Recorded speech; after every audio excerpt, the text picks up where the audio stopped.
Welcome back மக்களே. யாராவது கொட்டாவி விடுறத பார்த்தா பக்கத்துல இருக்க நமக்கும் உடனே ஏன் கொட்டாவி வருது? இந்த சந்தேகம் ரொம்ப நாள் உங்களுக்கு இருக்கா? அப்ப இந்த வீடியோ உங்களுக்கு தான். யார்னிங், கொட்டாவி அப்படிங்கிறது நம்ம ரொம்ப டயர்டா இருக்கும்போது மட்டும் கிடையாது.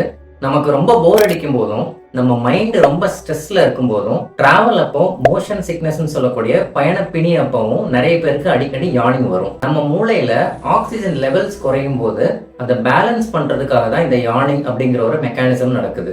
நம்ம யார்ன் பண்ணும்போது கொஞ்சம் கூடுதல் ஆக்சிஜன் நம்ம லங்ஸ்க்கு போறதுனால டயர்டா இருந்த நம்ம மூளை திருப்பியும் புத்துணர்ச்சி ஆகுது. இதனாலதான் நம்ம உடனே அலர்ட் ஆகிறோம். இப்ப நம்ம முக்கியமான விஷயத்துக்கு வருவோம். நம்ம பக்கத்துல இருக்கிற ஒருத்தர் கொட்டாய் விடுறாருன்னா அதை பார்த்து நமக்கும் உடனே கொட்டாய் வருதுன்னா அதுக்கு பேர் தான் கண்டேஜியஸ் யார்னிங் அப்படின்னு சொல்லுவாங்க. இதுக்கு பின்னாடி ஒரு சின்ன சயின்ஸ் இருக்கு.